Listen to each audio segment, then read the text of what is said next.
नमस्कार दोस्तों।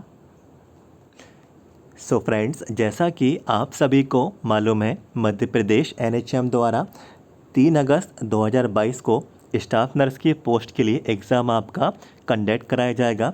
दोस्तों, आज का ये जो अपडेट है काफ़ी ज़्यादा महत्वपूर्ण यहाँ पर रहेगा। इसमें मैंने staff nurse, reasoning, current affairs और जनरल अवेयरनेस जीके के सवाल इसमें मैंने यहाँ पे कवर किए। देख सकते हैं पार्ट नंबर 15 है। इससे पहले अलग अलग 14 पार्ट्स आ चुके हैं। यदि आप सभी लोग ने ये पार्ट्स अभी तक नहीं देखे तो ज़रूर एक बार इनको वॉच कर लेना। यदि आप लोग एमपी एनएचएम स्टाफ नर्स के एग्ज़ाम में आप लोग शामिल हो रहे हैं तो इसके लिए क्या करना होगा, इसी वीडियो के नीचे जाना है।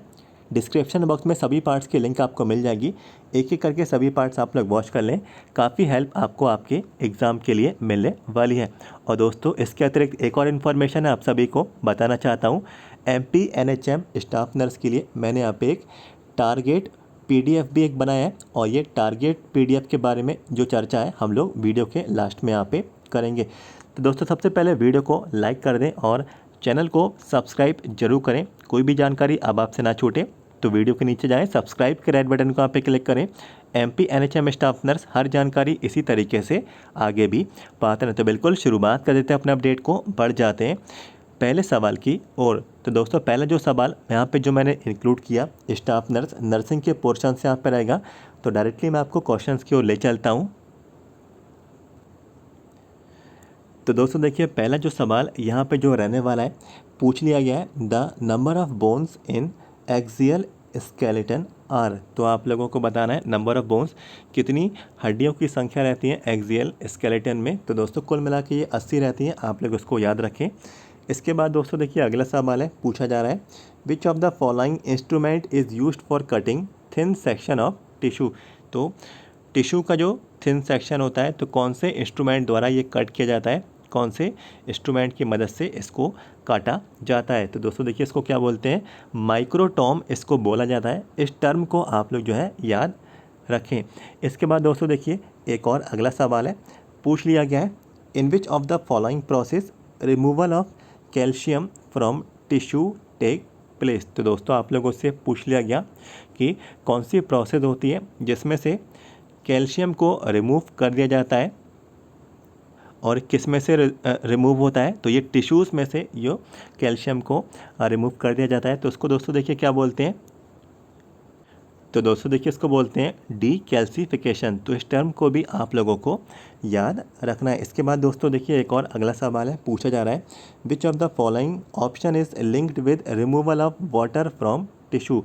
तो removal of water from tissue means tissue में से पानी का निकलना। तो इसमें दोस्तों आप लोगों को बताना है कौन सा टर्म इस्तेमाल होता है। तो इसको दोस्तों देखिए डिहाइड्रेशन भी बोला जाता है। तो इसको आप लोगों को याद रखना है। इसके बाद दोस्तों देखिए, एक और अगला सवाल है, पूछ लिया गया विच of the agent is mostly used for clearing. तो क्लियरिंग के लिए जो मोस्टली जो एजेंट जो इस्तेमाल किया जाता है, तो दोस्तों देखिए इसको क्या बोलते हैं, ज़ाइलिन इसको यहाँ पे बोलते हैं। आप लोग इस टर्म को याद रखें। इसके बाद दोस्तों देखिए, अगला सवाल है which of the following hormones is secreted from the kidney. तो किडनी से कौन सा हार्मोन सीक्रेट होता है। तो दोस्तों देखिए, कौन कौन सा हार्मोन है, एरिथ्रोपोएटिन एंड रेनिन। तो ये 2 हार्मोन हैं जो कि किडनी द्वारा सीक्रेट होते हैं, और किडनी से ये सीक्रेट होते हैं। तो आप लोग इनके नाम याद रखें। इसके बाद अगला सवाल है is the main constituent of lipids. तो दोस्तों देखिए, जो आंसर है यहाँ पे मिस प्रिंट हो गया है, और मिस प्रिंट इसको हम लोग जो है यहाँ पे इसको कट कर देते हैं, और इसका जो राइट आंसर है फैटी एसिड यहाँ पे रहने वाला है। तो फैटी एसिड इसका यहाँ पे राइट आंसर ये रहेगा, और ये मेन कंस्टिट्यूएंट है लिपिड्स का। तो फैटी एसिड इसका सही विकल्प ये आंसर यहाँ पे रहेगा। आप लोग इसको याद रखें। बढ़ जाते हैं एक और अगले सवाल की ओर। पूछ लिया गया transports excess cholesterol from peripheral tissues to the liver. तो दोस्तों, कौन ट्रांसफ़र्स करता है एक्सेस कोलेस्ट्रॉल को, कहाँ से, पेरिफेरल टिश्यूज़ को कहाँ तक, लिवर तक। तो दोस्तों HDL इसका यहाँ पे राइट आंसर ये रहने वाला है। इसके बाद अगला सवाल है, पूछ लिया गया following vitamin is stored in liver. तो कौन से विटामिन जो हैं लिवर में स्टोर होते हैं। तो देखिए, विटामिन के, विटामिन डी और विटामिन ई। तो तीनों विटामिन के नाम आप लोगों को याद रखना है। इसके बाद अगला सवाल है, पूछ लिया गया which component is use to measure cell size in light microscope. तो दोस्तों लाइट माइक्रोस्कोप में कौन सा कंपोनेंट ऐसा है जो कि सेल के साइज़ को मेज़र करता है। तो दोस्तों कौन सा कंपोनेंट है, ocular micrometer and stage micrometer. तो ये आप लोगों को याद रखना है। इसके बाद दोस्तों अगला सवाल है, D antigen is also called as. तो डी एंटीजन को क्या और बोला जाता है, तो RH फैक्टर भी दोस्तों इसको यहाँ पे बोलते हैं।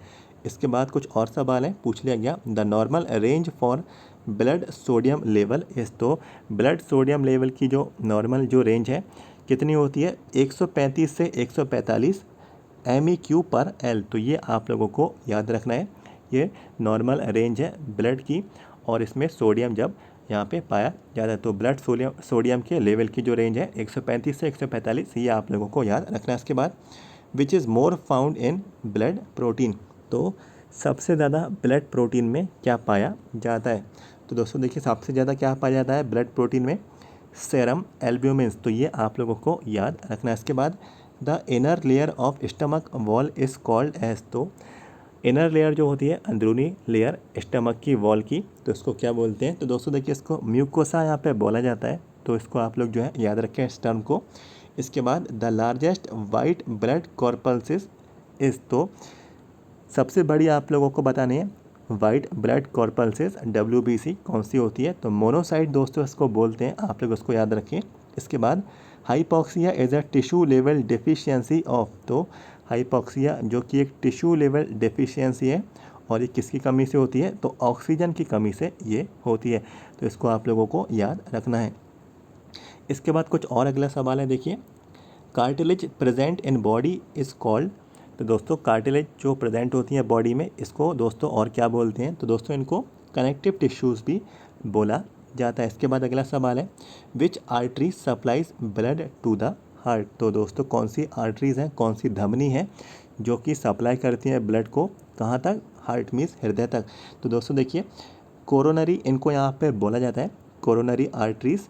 तो ये आप लोगों को याद रखना है। इसके बाद अगला सवाल है, how many laminae are present in the grey matter of spinal cord. तो आपको बताना है हाउ मैनी कितने लेमाइंस रहते हैं और ये प्रेजेंट होते हैं ग्रे मैटर स्पाइनल कॉर्ड में। तो दोस्तों कुल मिला के ये 9 होते हैं, आप लोगों को इनको याद रखना है।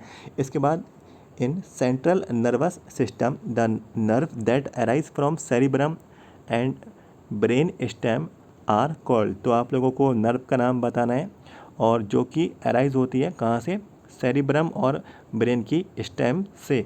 तो दोस्तों इसको क्या बोलते हैं, इस नर्व को क्रेनियल नर्व बोलते हैं, और ये सेंट्रल नर्वस सिस्टम में ये पाई जाती है। तो दोस्तों कुछ इस तरीके के नर्सिंग के क्वेश्चन आप लोगों से इसमें पूछ लिए जाएंगे। नर्सिंग के आपकी परीक्षा में 80 सवाल होंगे, और बाकी के रीजनिंग और आपका जो GK वाला पोर्शन है इसमें आप लोगों के 20 सवाल कवर किए जाएंगे।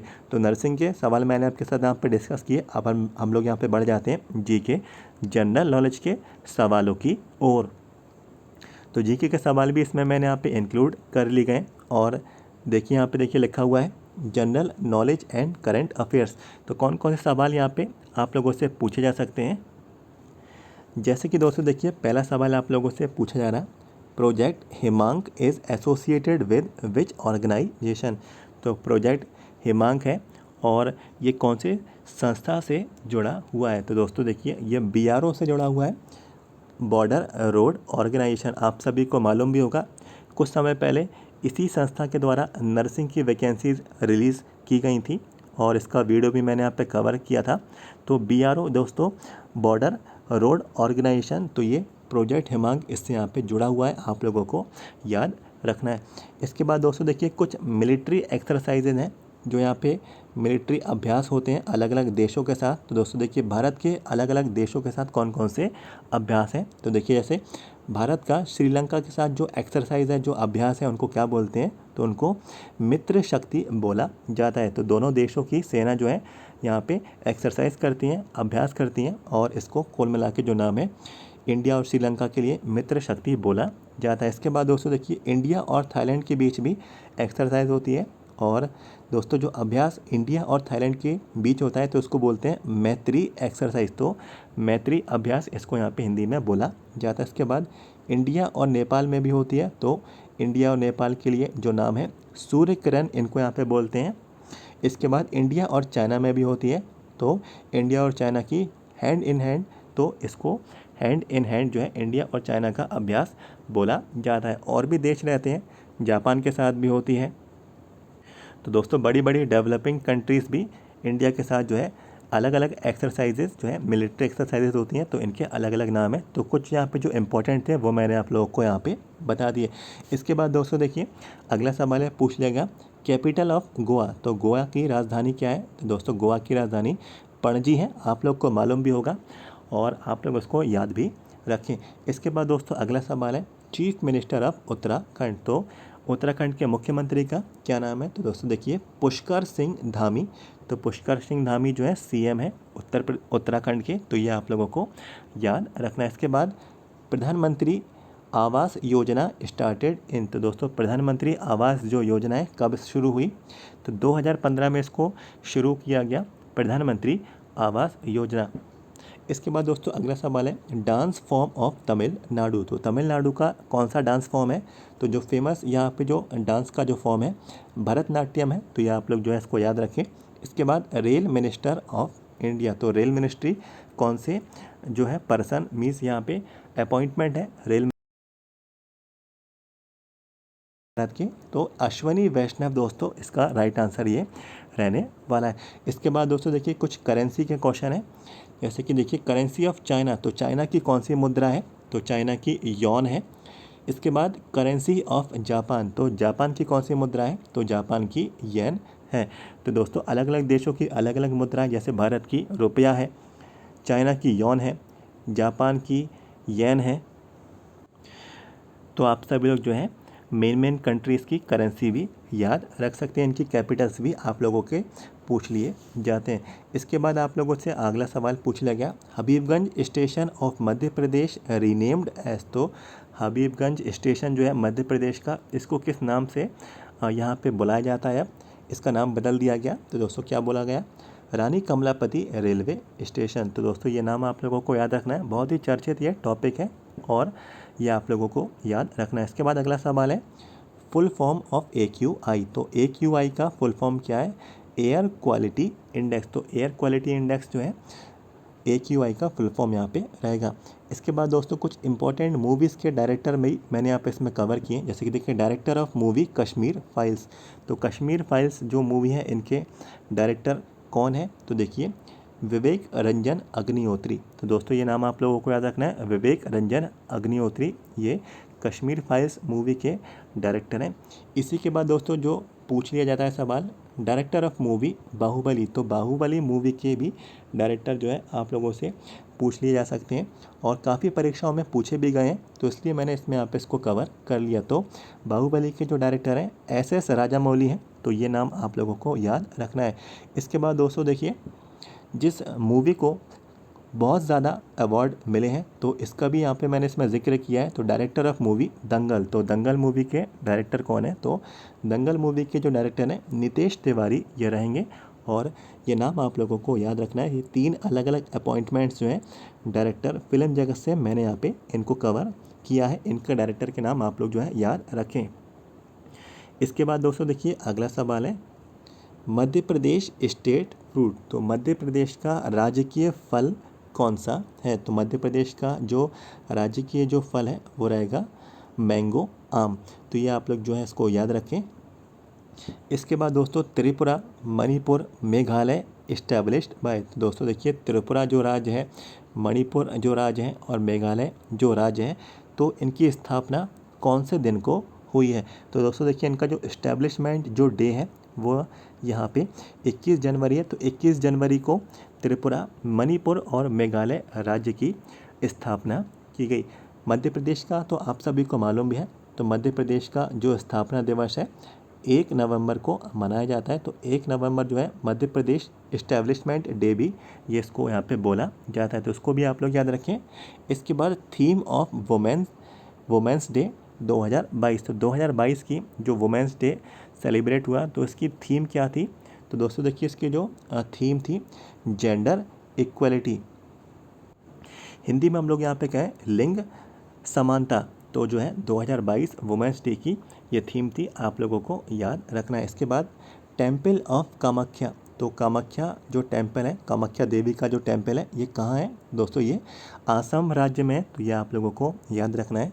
इसके बाद Taj Mahal situated on the banks of which river, तो दोस्तों ताजमहल जो कि स्थित है ये कौन से नदी के किनारे स्थित है? तो दोस्तों ये यमुना नदी के किनारे है, और ये सवाल जो है पूछ लिया जाता है आपकी परीक्षाओं में, तो इसको मैंने आप इसमें कवर किया, आप लोग इनको याद रखें। तो दोस्तों ये तो थे कुछ सवाल जो मैंने आपके साथ यहाँ पे जीके और करंट अफेयर्स के आपके साथ यहाँ पे डिस्कस किए, और कुछ इन्हीं तरीके के क्वेश्चंस आप लोगों की आपकी परीक्षा में पूछे आएंगे। ऐसे ही सवालों की आप लोग जो है प्रैक्टिस कर लें, और इससे पहले वाले जो पार्ट्स थे उनके भी आप लोग रीजनिंग और जीके के सवाल ज़रूर पढ़ के जाना, हो सकता है उन्हीं में से आपको आपकी परीक्षा में सवाल देखने को मिल जाए। इसके बाद दोस्तों देखिए अगला जो हमारा टॉपिक है वो रहेगा हमारा रीजनिंग का। रीजनिंग के सवाल बहुत ही आसान आप लोगों से पूछे जाएंगे, बस थोड़ा सा दिमाग इसमें आप लोगों को लगाना है, आप बड़े आराम से आप लोग रीजनिंग के आंसर्स आप लोग निकाल लेंगे।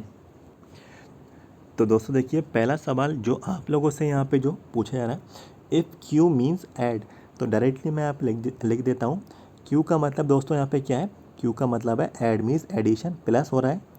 फिर बोला जा रहा है जे मीन्स मल्टीप्लाई, तो जे का मतलब क्या है दोस्तों? मल्टीप्लाई है, तो मल्टीप्लाई मैं यहाँ पे नोट कर दिया। इसके बाद बोला जा रहा है टी मीन्स सब्ट्रैक्ट, तो टी का मतलब क्या है? सब्ट्रैक्शन है, मीन्स माइनस है।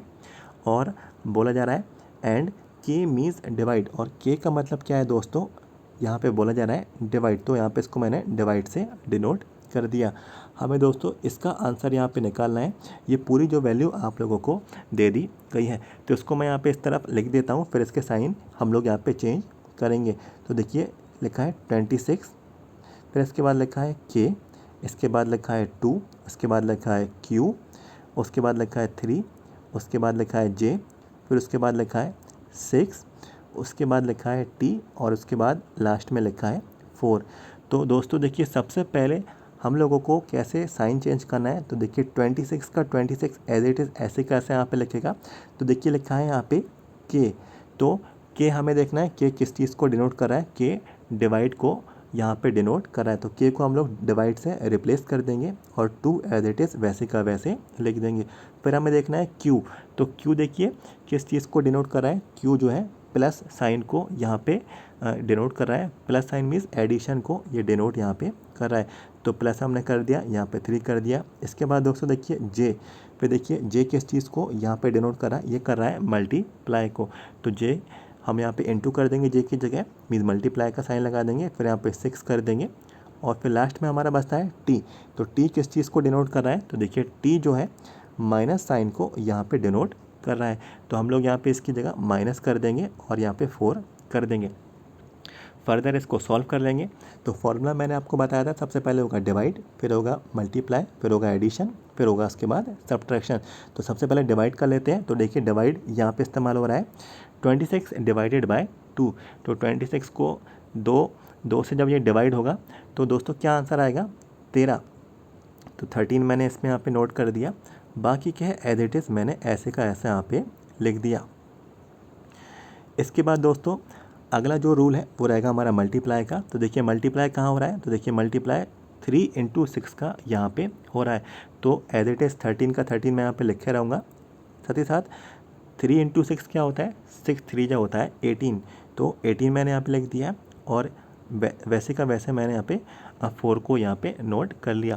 इसके बाद होता है दोस्तों देखिए एडिशन मीन्स प्लस होता है, तो देखिए प्लस किस किस का हो रहा है, ये वाली संख्या का और ये वाली संख्या का, तो 13 और 18 जब दोस्तों ऐड होंगे तो ये कुल मिला के 31 बनेंगे, 13 और 18 मिलके यहाँ पे 31 यहाँ पे आएगा, और एज इट इज़ वैसे का वैसे माइनस कर देंगे और 4 कर देंगे। फिर दोस्तों होगा सब्ट्रैक्शन, तो देखिए सब्ट्रैक्शन यहाँ पे हो रहा है, और 31 को इसमें से हम लोग यहाँ पे 4 घटा देंगे, तो क्या आंसर आएगा इसका दोस्तों? 27। तो दोस्तों देखिए 27 क्या ऑप्शन में आ रहा है, तो दोस्तों देखिए ऑप्शन नंबर डी, ये 27 इसका ऑप्शन यहाँ पे है, और आप लोगों का ऑप्शन डी आंसर यहाँ पे मैच हो गया, और बहुत ही आसान सा ये सवाल था। इसी तरीके के सवाल की आप लोग प्रैक्टिस कर लें, साइन चेंज करना आप लोगों को आना चाहिए, और जो रूल है डिवाइड मल्टीप्लाई एडिशन सब्ट्रैक्शन, तो ये आप लोगों को फॉलो करना है, और यहाँ पे आपको आंसर फाइंड आउट कर लेना है। तो ये सवाल आपको यहाँ पे समझ में आ गया होगा। अगर समझ में आया तो लाइक का बटन आप लोग ज़रूर दबाएं। इसके बाद दोस्तों एक और इसी तरीके का सवाल इसमें मैंने यहाँ पे कवर किया, बहुत ही आसान सा ये सवाल यहाँ पे रहने वाला है। देखिए क्या लिखा है, मल्टीप्लाई स्टैंड्स फॉर माइनस। तो मल्टीप्लाई का मतलब दोस्तों यहाँ पे क्या है, माइनस। इसके बाद बोला plus stand for multiply. Plus का मतलब क्या है, मल्टीप्लाई है। इसके बाद माइनस स्टैंड फॉर प्लस, तो माइनस स्टैंड फॉर प्लस, तो माइनस का मतलब क्या है, प्लस। और हमें इसका यहाँ पे आंसर निकालना होगा। तो देखिए क्या दिया है, 6 प्लस, फिर ब्रैकेट ओपन है, फिर 3 है, फिर स्टार मीन्स मल्टीप्लाई दिया है, फिर 1 दिया है, फिर इसके बाद ब्रैकेट क्लोज, फिर इसके बाद प्लस 5 यहाँ पे हम लोगों को दिया है। हमें इसका पूरा आंसर यहाँ पे निकालना होगा। तो कैसे निकालेंगे, देखिए इसका आंसर सबसे पहले हम लोग यहाँ पे साइन को चेंज कर लेंगे। तो देखिए 6 ऐसे का ऐसे, प्लस को किससे हमको यहाँ पे डिनोट करना है, देखिए प्लस जो यहाँ पे डिनोट कर रहा है मल्टीप्लाई को, तो हम लोग इसकी जगह पे मल्टीप्लाई कर देंगे और एज इट इज़ ब्रैकेट को ओपन करेंगे, 3 को हम लोग यहाँ पे नोट करेंगे और फिर दोस्तों अगला साइन आ रहा है मल्टीप्लाई। तो मल्टीप्लाई किस चीज़ को डिनोट कर रहा है, मल्टीप्लाई कर रहा है माइनस को। तो मल्टीप्लाई की जगह हम लोग क्या कर देंगे, माइनस और 1 ऐसे कैसे हम लोग यहाँ पे इसको नोट कर देंगे और इसके वो यहाँ पे ब्रैकेट को क्लोज कर देंगे। फिर आता है हमारा प्लस। तो प्लस किस चीज़ को डिनोट कर रहा है, तो प्लस मल्टीप्लाई को डिनोट कर रहा है। तो प्लस की जगह हम लोग मल्टीप्लाई कर देंगे और 5 यहाँ पे लिख देंगे। फर्दर इसको सॉल्व कर लेते हैं। तो देखिए 6 एज इट इज़ ऐसे का ऐसे यहाँ पे लिखा जाएगा, मल्टीप्लाई का साइन ऐसे का ऐसे हमारा यहाँ पर रहेगा। सबसे पहले इस ब्रैकेट के ऑर्डर को हम लोग यहाँ पे सॉल्व कर लेते हैं। तो सबसे पहले ब्रैकेट यहाँ पे सॉल्व होगा तो एक सिंगल वैल्यू आएगी, फिर हमारा मल्टीप्लाई हो जाएगा। तो 3 में से 1 यहाँ पे जाएगा तो क्या बचेगा, 2। फिर दोस्तों मल्टीप्लाई है और फिर हमारा यहाँ पे 5 यहाँ पे लिखा है। तीनों मल्टीप्लाई है तो हम लोग जो है इसको मल्टीप्लाई कर देंगे। 6 2 जा 12, 6 2 जा 12, ये हो गया 6 2 जा 12 और 12 5 जा 60। तो दोस्तों इसका जो आंसर है 60 यहाँ पे आ गया। और तो दोस्तों 60 हमारा आंसर यहाँ पे आ गया, लेकिन ऑप्शन में यहाँ पे मिसमैच हो गया। ऑप्शन नंबर सी जो था ये 60 था और ऑप्शन नंबर सी इसका यहाँ पे विकल्प यहाँ पे रहने वाला है। वो कोई दिक्कत देने वाली बात नहीं है। यदि आपका मेथड ठीक है और आपका जो सवाल है, जो आपने वैल्यूज़ पुट की बिल्कुल सही है, तो बिल्कुल आपका आंसर सही आएगा। और यहाँ पे टाइपिंग में थोड़ा एरर हो गया जिस वजह से यहाँ पे ऑप्शन आपको नज़र नहीं आया। तो वो कोई भी यहाँ पे दिक्कत देने वाली बात नहीं है। आंसर बिल्कुल हमारा सही आया, मेथड भी हमने यहाँ पे बिल्कुल सही लगाया। तो ऑप्शन नंबर सी इसका सही विकल्प पे रहने वाला है। 60 इसका यहाँ पे आंसर रहेगा। अब दोस्तों कुछ यहाँ पे देखिए, कुछ यहाँ पे ईजी से सवाल भी मैंने यहाँ पे कवर किए। आप लोगों को बताना है फाइंड ऑड वन आउट। तो 4 ऑप्शन आप लोगों को दे दिए गए, सबसे अलग ऑप्शन इन चारों में से कौन सा रहेगा। तो देखिए पहला ऑप्शन है टॉर्टोइज। तो टॉर्टोइज मीन्स कछुआ। इसके बाद क्रैब, क्रैब मीन्स केकड़ा होता है। इसके बाद होता है फ्रॉग, फ्रॉग मीन्स जो है मेढक। और फिश, फिश मीन्स मछली। तो आपको बताना है चारों में से सबसे अलग यहाँ पे कौन सा रहेगा। तो जल्दी से बताएं कमेंट बॉक्स में, थोड़ा सा समय मैं आपको यहाँ पे देता हूँ 1-2 सेकंड का। तो दोस्तों देखिए इसका जो राइट आंसर है ऑप्शन नंबर डी, यहाँ पे फिश रहेगा। और बाकी के जितने भी एनिमल्स हैं, चाहे टॉर्टोइज हो, चाहे क्रैब हो, चाहे फ्रॉग हो, तो दोस्तों ये वाटर मीन्स पानी में भी रह सकते हैं और लैंड मीन्स ज़मीन में भी रह सकते हैं। लेकिन दोस्तों फिश जो है, मछली जो है, ये सिर्फ वाटर में ही रह सकती है, लैंड में ये नहीं रह सकती है, ज़मीन पे ये नहीं रह सकती। तो सबसे अलग दोस्तों ऑप्शन नंबर डी है फिश। तो यही इसका यहाँ पे राइट आंसर ये रहने वाला है। कुछ इसी तरीके से एक और सवाल है, आप लोगों को इसमें लॉजिक फाइंड आउट करना है कौन सा इन चारों ऑप्शन में से यहाँ पे आंसर रहेगा। तो देखिए FIK, DGI, MPR, KND। तो जल्दी से मैं आपको यहाँ पे इसको सॉल्व करके बता देता हूँ। देखिए FIK, तो देखिए F से I आने में देखिए क्या क्या यहाँ पे मिस हो रहा है। F के बाद आता है G और फिर आता है H, फिर आ गया I और I के बाद क्या आ रहा है K, I के बाद आता है J और यहाँ पे आता है K। तो ये हो गया हमारा पहला ऑप्शन। दूसरा ऑप्शन भी देख लेते हैं, DGI। तो देखिए D से G आने पे क्या आता है, D के बाद आता है E, फिर आता है हमारा F, फिर G आ गया और फिर G के बाद I पे आने का, G के बाद आता है H, H के बाद आ गया हमारा I। तो इसमें सिर्फ यहाँ पे एक ही डिफरेंस आया है। इसके बाद देख लें MPR, तो MPR। तो दोस्तों देखिए M, फिर M से N और O आएगा, फिर यहाँ पे P आ जाएगा, P से क्या आ जाएगा Q और R। सिर्फ एक ही चीज़ का डिफरेंस यहाँ पे आ रहा है। इसके बाद दोस्तों KND का भी देख लेते हैं। KND, K के बाद आता है यहाँ पे L, M और N से दोस्तों देखिए काफ़ी यहाँ पे डिफरेंस आ रहा है। अच्छा दोस्तों यहाँ पे देखिए जो मैंने शुरुआत में बताया I से K आने में, तो I से आने में सिर्फ एक ही का यहाँ पे डिफरेंस आ रहा है, I से J, तो यहाँ पे K नहीं आएगा। और यहाँ पे आप लोग देखेंगे KN, तो K से L और यहाँ से हो गया M, और N से D आने में देखिए काफ़ी लेटर्स यहाँ पे बीच में इस्तेमाल होंगे, O P Q R S T U V W X Y Z A B C। तो यही दोस्तों देखिए इसका राइट आंसर ये रहने वाला है। बाकी में देखिए शुरुआत में दो यहाँ पे डिफरेंस आ रहा था और आगे वाले में एक एक का यहाँ पे डिफरेंस आ रहा था। इसमें भी यहाँ पे दोस्तों 2 का डिफरेंस आ रहा था, लेकिन आगे वाले में करीब करीब 7 से 8 यहाँ पे अल्फ़ाबेट्स का डिफरेंस आया, जिस वजह से इसका जो राइट आंसर है ऑप्शन नंबर डी यहाँ पे रहेगा। सबसे अलग यही ये रहने वाला है। तो ये चीज़ का ध्यान भी आप लोगों को रखना है। ABCD आप लोगों को Z तक आने चाहिए और बड़े आराम से आप लोग जो है इनको फाइंड आउट भी कर सकते हैं। इसके बाद दोस्तों देखिए अगला सवाल है, बनारस, आगरा, हरिद्वार, इलाहाबाद। तो दोस्तों बहुत ही आसान है, हरिद्वार इसका राइट आंसर ये रहने वाला है। बाकी बनारस, आगरा और इलाहाबाद ये नज़दीक में ही है और एक ही जगह के आसपास वाले क्षेत्र में ही है। तो हरिद्वार सबसे अलग यहाँ पे है, तो यही इसका राइट आंसर ये रहने वाला है। इसके बाद दोस्तों देखिए इस तरीके का सवाल भी आप लोगों से आपके एग्ज़ाम में पूछ लिए जाते हैं। यदि आप लोगों को E बराबर 5 दिया है और पेन PEN, तो PEN बराबर आप लोगों को 35 दिया है। तो दोस्तों आप लोगों को बताना है PAGE का क्या होगा।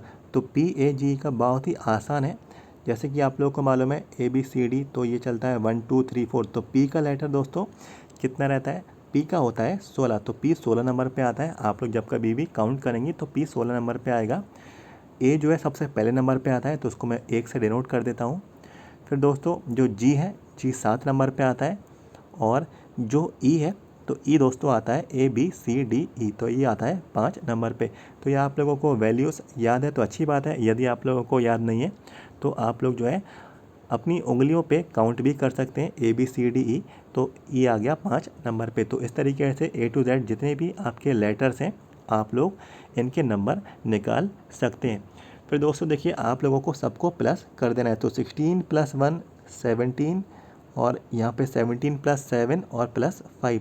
तो सबको जब आप लोग जो है प्लस करेंगे तो आप लोग यहाँ पे पाएंगे 29। इसका दोस्तों राइट आंसर यहाँ पे आएगा। क्या 29 इसका आंसर है? देखिए हाँ, ऑप्शन नंबर C इसका आंसर आ चुका है, तो ऑप्शन नंबर C इसका सही विकल्प ये रहने वाला है। तो आप लोगों को वैल्यूज़ निकालना आना चाहिए नंबर की, उसी पे ये आपका सवाल आधारित था। अब बढ़ जाते एक और अगले सवाल की ओर। कोडिंग डिकोडिंग का सवाल आ चुका है, देख सकते हैं स्पैंक इस तरीके से आपको लिखा हुआ है। मैं आपको सॉल्व करके बता देता हूँ, SPANK। तो एक लेटर है स्पैंक, इसको लिखा है इस तरीके से। कैसे लिखा है? PSNAK। अब दोस्तों हमें किस चीज़ का निकालना है? THROW, तो यहाँ पे लिख देता हूँ THROW। इसका हमें फाइंड आउट करना है ये चारों ऑप्शन में से कौन सा रहेगा। लॉजिक कैसे निकालेंगे हम लोग, देखिए P यहाँ से यहाँ पे शिफ्ट हो रहा है, S यहाँ से यहाँ पे शिफ्ट हो रहा है, A यहाँ से यहाँ शिफ्ट हो रहा है, N से ये N यहाँ पे शिफ्ट हो रहा है, K एज इट इज़ उसी जगह पे रहेगा। तो हम लोग इसी तरीके से ये वाले का भी यहाँ पे फाइंड आउट कर लेंगे। देखिए H यहाँ पे शिफ्ट हो जाएगा और T इस तरफ यहाँ पे शिफ्ट हो जाएगा। इसके बाद दोस्तों O जो है वो इस तरफ शिफ्ट हो जाएगा और R जो है इस तरफ यहाँ पे O के नीचे शिफ्ट हो जाएगा और W का W एज इट इज़ वैसे का वैसे रहेगा। तो HTORW, तो HTORW कौन सा ऑप्शन है? देखिए ऑप्शन नंबर डी हमारा यहाँ पे मैच हो गया। ऑप्शन नंबर डी इसका सही विकल्प ये रहने वाला है। तो जो लॉजिक इसमें फाउंड हो रहा था, जो लॉजिक इसमें यहाँ पे यूज़ हो रहा था, तो वही लॉजिक इसमें हम लोगों ने यहाँ पे लगाया, आराम से हमारा यहाँ पे आंसर आ गया। तो कुछ आप लोगों को इन्हीं चीज़ों का ध्यान रखना है, कौन सा लॉजिक इस्तेमाल हो रहा है, उसी के हिसाब से आगे का लॉजिक भी आप लोग निकाल लेंगे। आप लोगों को बताना है 23 का संबंध 13 से है तो 54 का संबंध किससे रहेगा। तो दोस्तों देखिए 23 का संबंध 13 से कैसे रहने वाला है। देखिए 23 का संबंध 13 से कैसे है, तो जब 23 में से आप लोग जो है 10 माइनस करेंगे तब आएगा 13। तो 23 का संबंध 13 से हो गया। ऐसे हमें दोस्तों 54 का भी निकालना है, मीन्स 54 का निकालना है। तो 54 में से भी जब आप लोग 10 का माइनस करेंगे तो आंसर हमारा दोस्तों आ जाएगा 54 में से 10 जाएंगे तो ये दोस्तों 44 इसका यहाँ पे राइट आंसर आएगा। तो देखिए 44 के ऑप्शन में आ रहा है। देखिए ऑप्शन नंबर सी ये मैच हो गया हमारा, ऑप्शन नंबर सी सही विकल्प ये रहने वाला है। और हम लोग ने यहाँ पे पाया कि जो लॉजिक इस्तेमाल हुआ कि -10 यहाँ पे हो रहा था वैल्यू में, तो हमारा यहाँ पे आंसर यहाँ पे निकल के आ गया। तो आप लोगों को इस चीज़ का ध्यान रखना है। इसके बाद दोस्तों देखिए एक और अगला सवाल है। एक तरीके से ये भी कोडिंग डिकोडिंग का सवाल है, मैं आपको जल्दी से बता देता हूँ। SNOP, तो SNOP ये किस तरीके से यहाँ पे रिलेटेड है। ONSP हमको किसका निकालना है, CLAY का। तो CLA का हमें कोड फाइंड आउट करना है। चारों ऑप्शन में से कौन सा रहेगा। तो दोस्तों देखिए ये जो N है एज इट इज़ वैसे का वैसा यहाँ पे लिखा है, और यहाँ पे जो O है वो इस तरफ शिफ्ट हो गया, और S जो है वो इस तरफ यहाँ पे शिफ्ट हो गया, और आखिरी का एज इट इज़ वैसे का वैसे यहाँ पे रहेगा। तो आखिरी का जो है इस तरफ से हम लोग यहाँ पे निकालेंगे। तो देखिए आखिरी का जो लेटर है वो एज इट इज़ वैसे का वैसे अपनी जगह पर रहेगा। बाकी के जो है ये इधर शिफ्ट हो जाएगा, मीन्स A सबसे पहले नंबर पे आ जाएगा, C जो है ये थर्ड नंबर पे आ जाएगा, और L जो है ये एज इट इज़ वैसे का वैसे यहाँ पे रहेगा। तो ALCY, तो ALCY कौन सा ऑप्शन है, सबसे पहले ऑप्शन ये आ चुका है, ऑप्शन नंबर ए इसका सही विकल्प ये रहने वाला है। तो ये भी आसान सा सवाल था, बड़े आराम से इसका आंसर हम लोगों ने यहाँ पे निकाल लिया। तो दोस्तों कुछ इन्हीं क्वेश्चंस की आप लोग प्रैक्टिस कर लें। और आप सभी के लिए एक जानकारी है, MP NHM स्टाफ नर्स के लिए दोस्तों मैंने यहाँ पे एक नया PDF तैयार किया है, और ये जो PDF है आप लोगों को बताना चाहता हूँ, ये टारगेट PDF रहने वाला है। टारगेट PDF का मतलब क्या है, ये इम्पोर्टेंट PDF आप लोगों का यहाँ पर रहेगा, ये टारगेट PDF। और ये PDF कल ही के दिन मैंने सभी कैंडिडेट्स को एक वीडियो के फॉर्म में इंफॉर्मेशन दी कि यदि आप सभी लोग कुछ भी पढ़ के नहीं जा रहे हैं, और ये टारगेट PDF यदि आप लोग हमारा पढ़ के जा रहे हैं तो काफ़ी हेल्प आप लोगों को आपके एग्ज़ाम के लिए मिल जाएगी। और आपके पास यहाँ पे कितने दिन बचे हैं, 1 या 2 दिन ही आप लोगों के पास यहाँ पे बचे हैं। तो कम समय में अच्छी तैयारी अगर आप लोग करना चाहते हैं तो ये PDF आप लोग पढ़ लें, टारगेट PDF हमारा। एक बार मैं आपको टारगेट PDF दिखा देता हूँ। तो बिल्कुल आप सभी लोग अपनी स्क्रीन्स पे देख सकते हैं, ये टारगेट PDF यहाँ पे रहेगा MP NHM स्टाफ नर्स की पोस्ट के लिए, जो एग्ज़ाम आपका 3 अगस्त 2022 को रहने वाला है। जितनी भी वीडियोस मैंने आप लोगों को प्रोवाइड कराए हैं यूट्यूब पे MP NHM स्टाफ नर्स के, सभी क्वेश्चंस आप लोगों को इस PDF में मिल जाएंगे। और दोस्तों इसमें नर्सिंग के क्वेश्चन रहेंगे, साथ ही साथ GK के जो सवाल आप लोगों के पूछे जाते हैं, तो ये टॉपिक्स के प्रश्न आप लोगों को इसमें मिल जाएंगे। और टोटल जो है दोस्तों आप सभी को बताना चाहता हूँ, ये 37 पेज की ये पूरी आप लोगों की ये PDF फाइल यहाँ पे रहने वाली है। यदि आप सभी लोग MP NHM स्टाफ नर्स के एग्ज़ाम में कुछ भी पढ़ के नहीं जा रहे हैं, या फिर आप लोगों की थोड़ी तैयारी है, तो आप सभी लोग इस PDF को पढ़ के जा सकते हैं। ऐसे मेरी यहाँ पे उम्मीद है कि सवाल जो है आप लोगों के रिपीट हो सकते हैं। लास्ट ईयर भी मैंने आप लोगों को PDF प्रोवाइड कराया था। फर्स्ट शिफ्ट के एग्ज़ाम में 30 सवाल हमारे PDF से रिपीट हुए थे। काफ़ी कैंडिडेट्स ने अपना फीडबैक भी हमारे साथ यहाँ पे शेयर किया था, वो जानकारी अभी भी मेरे पास यहाँ पे अवेलेबल है। तो इस बार भी एक PDF आप लोगों के लिए तैयार किया है। उम्मीद ऐसी है कि जो है आप लोगों के सवाल इसी PDF में से आप लोगों के रिपीट हो, और अच्छी बात है यदि रिपीट होते हैं तो आप लोगों का ही बेनिफिट इसमें रहेगा। यदि आप सभी लोग इस PDF को चाहते हैं तो उसका जो अमाउंट है 150 रुपीज़ ये रहेगा। 150 रुपीज़ का जैसे ही आप लोग पेमेंट कर देंगे PDF फाइल आप लोगों को ये मिल जाएगी। चैनल का व्हाट्सअप नंबर है हमारा 7415543659।